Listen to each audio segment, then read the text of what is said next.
Se nadam da cijeli ovaj uvaženi skup itekako će prepoznati napore koje smo svi zajedno imali kako bi se održala javna tribina na temelju itekako bitnog područja, ne samo pitanja droge, nego i pitanja mladih, alkohola i prometa.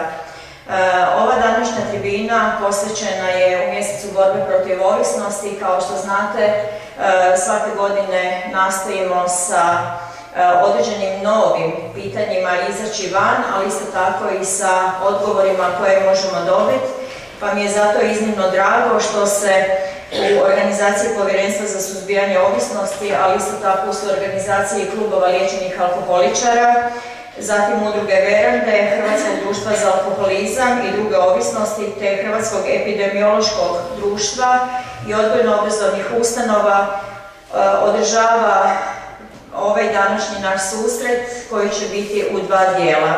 I zato mi je jako drago što uz vas predstavnike Centara za socijalnu skrb, udruge Veranda, kolega ravnatelja i mojih dragih kolega i kolegica školskih preventivnih programa koji su dugi niz godina zajedno sa svima ovdje nama nazočnima uspjeli održati određeni nivo na prevenciji ovisnosti, a koji zajedno surađuju i rade sa centrima za socijalnu skrb kako Virovitice, tako Slatine, Pitomače i Orahovice.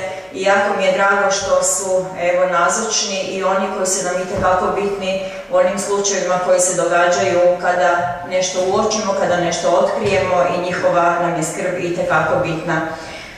Također, meni je pripala zaista velika čast da predstavim ovdje eminentne stručnjake koji će uz pomoć medija koji su također ovdje nazočni, ja im se zahvaljujem, jer njihova riječ koja će ostati pisana, zabilježena nam je itekako bitna, a u ovom predstavljanju knjige gospodina Dubravka Klarića, magistra kriminalistike, koji je nama već ne samo rado viđen kolega u našoj sredini, ali ja mislim da osoba koja za područje naše županije jako puno znači, ali ono što je meni jako bitno, njegova nova knjiga Droge, ovisnosti i nasilje, koju će eminentni skup stručnjaka, recenzenata predstaviti iz svog puta i svog vida. Mislim da autora ove knjige za puno vas ovdje prisutnih i ne treba nešto posebno predstavljati, već ga pretpostavljam dobar dio vas već dobro pozna. Dakle, Dubravko Klarić, sadašnji savjetnik u Uredu za suzbijanje zlouporabe opojnih droga Vlade Republike Hrvatske i bivši predstojnik tog ureda, koji je čest gost i sad još više ne toliko ni gost, dakle u Virovitici i u Virovitičko-podravskoj županiji. Knjiga koju večeras predstavljamo je u svom nazivu već Droge, ovisnosti i nasilje, kao što sam i napisao u toj recenziji kad sam je čitao, sveobuhvatno.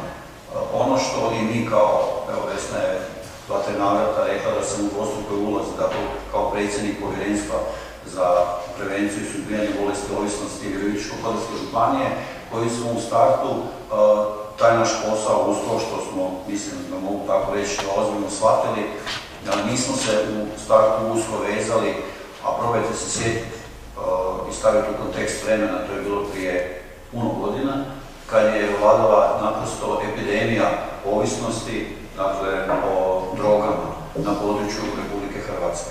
Međutim, u samom startu mi smo taj svoj posao, tako nazovem, ili zadatak shvatili šire i nismo se bazirali i usko ograničili isključivo i samo na droge u onom najužem smislu, već smo u samom početku razmišljali i određene preventivne aktivnosti povlačili i u smislu prevencije prekomjernog pijenja, alkoholizma, čak kockanja.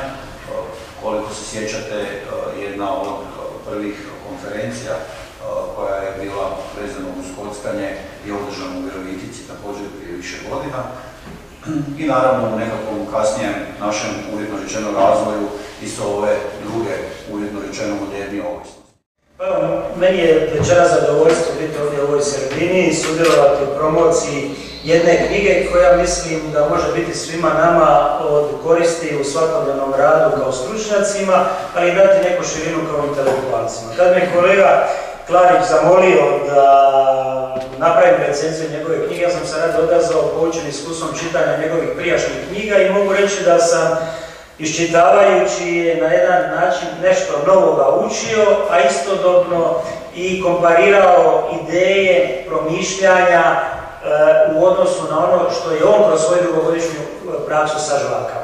Ja bih želio reći nešto o samoj knjizi, ne toliko Dubravko, to ću malo postaviti Robertu poslije, ali knjigu sam negdje ja razlomio na nekoliko dijelova kroz recenziju i poslije kroz naknadno čitanje.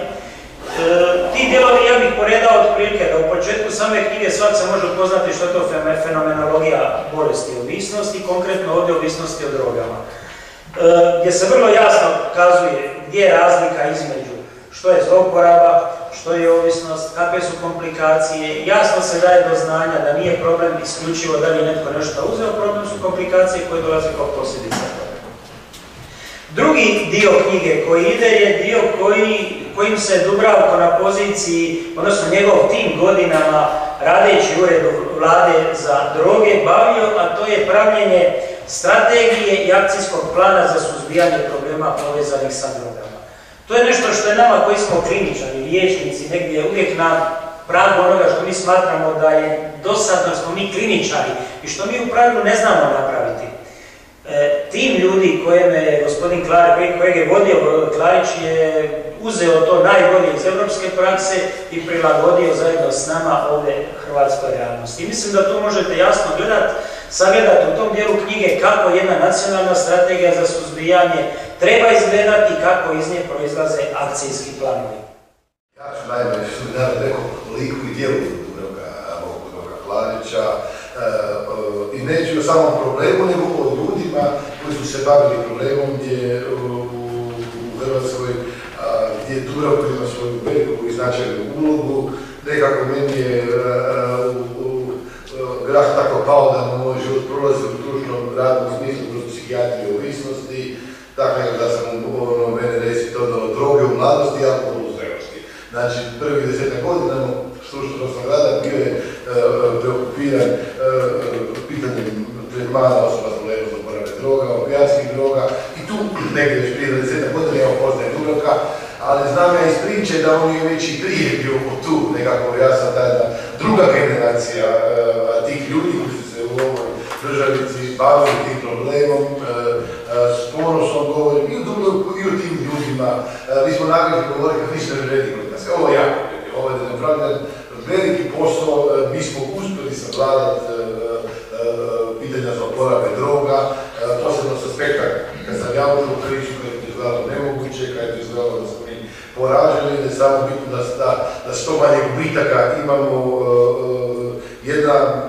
Tri generacije ljudi su u tome uspjeli, troje generacije se tu izmijenilo, zapravo možda su ove prve dvije najvažnije. Dubravko je rijetka konstanta u sve te tri generacije. On je tu, ja sam kratko tu, znam ovaj njegov prvi dio rada, kad je bio s ove strane razloka i sudjelovao u represivnom dijelu borbe protiv zlouporabe droge u smislu smanjenja ponude, onda ide ovaj rani Dubravko, a poslije ide ovaj zreli Dubravko sa aspekta prevencije pitanja zlouporabe droge i organizacije službi, i organizacije praćenja i koordiniranja napora Hrvatske sa drugim državama Europske unije. Hvala lijepo. Ja bih se prvo zahvalio Dubravku što me prepoznao kao osobu koja može nešto reći njegovim riječima, o njegovim djelima i o posljednjem njegovom djelu. Dakle, neobično mi je drago što sam u stvari među recenzentima, što sam u društvu ovih bardova, intelektualaca i načelnika borbe protiv raznolikih oblika ovisnosti u našoj zemlji. Eto, to mi je neobična čast. Pa ono što bih ja u stvari želio naglasiti je činjenica da je Dubravko, možda nije dovoljno naglašeno, mada se provlači kroz sve ovo što su prethodnici rekli, Dubravko je jedan od naših najplodonosnijih, najproduktivnijih autora. Nažalost, u našoj zemlji malo ljudi piše, puno više ih se bavi problematikom i puno ih više razumije problematiku nego što to nekako dijele sa svima ostalima. Ne znam, možda pojedinci imaju taj problem, Dubravko ga sigurno nema.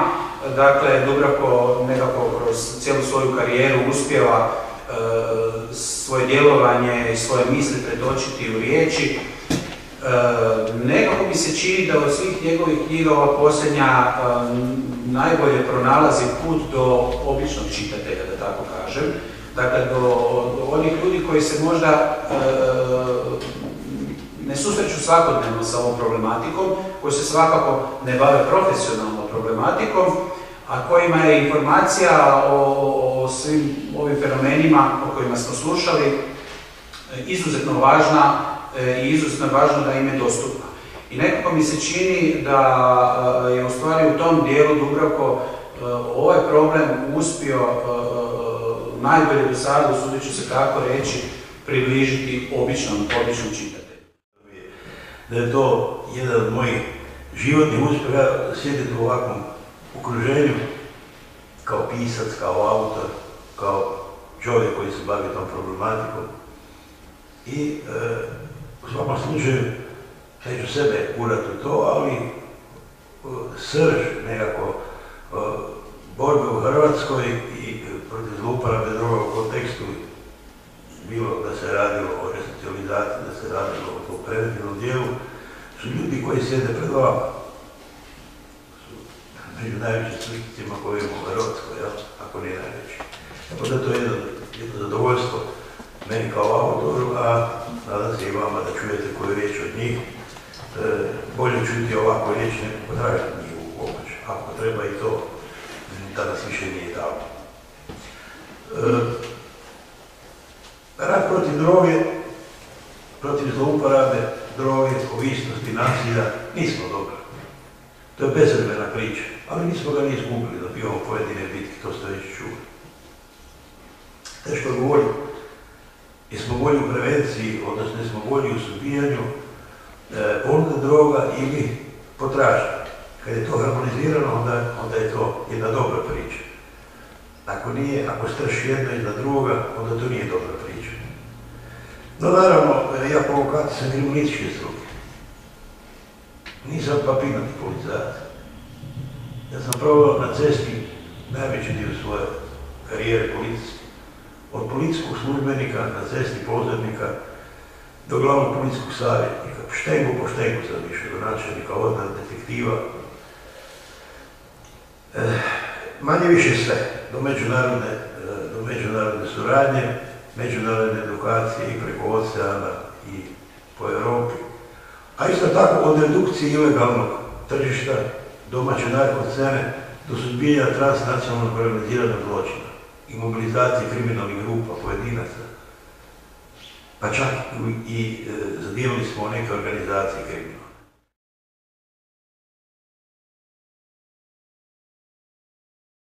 Suradnju koju ostvarujemo sa profesorom Brlasom po pitanju prevencije, edukacije mladih, sa gospodom iz policije i autoškolom. Mislim da je jako važno i da mladi trebaju čuti ne samo nas koji radimo s njima svakodnevno u školama, nego i druge stručnjake koji mogu puno o tome reći, a sama udruga Veranda kroz niz aktivnosti, mislim da smo čak i jedini baš koji imamo i u nazivu pomoć mladima. Trudimo se isto pomoći, educirati mlade, pa kroz ovaj projekt o kojem ćemo nešto više reći kolegica Maja, isto dati svoj doprinos zapravo u toj borbi i prevenciji neprihvatljivih oblika ponašanja. Ja ću kratko stati na projektu. Pa evo, projekt od akcije do reakcije Živi život provodimo od početka 2016. godine. Projekt je sufinanciran od strane Nacionalnog programa cestovne sigurnosti, sigurnosti cestovnog prometa. Obuhvaćeni su projektom mladi od 15-29 godina, odnosno preciznije mladi koji su polaznici autoškola, oni koji to tek planiraju postati i svi aktivni sudionici u prometu, odnosno ne samo mladi vozači, nego i suvozači i mladi koji nemaju dovoljno iskustva u prometu.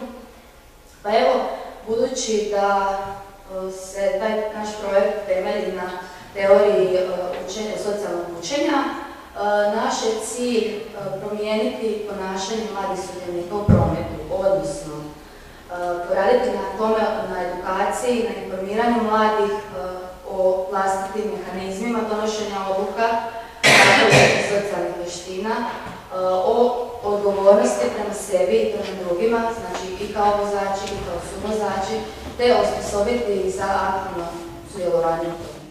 S ovim možemo završiti i donijeti zaključak da nam svima predstoji jako puno aktivnosti, ne samo na prevenciji već prisutnih određenih ovisničkih ponašanja, nego prije svega na prevenciji određenih neprihvatljivih ponašanja koja su sve prisutnija.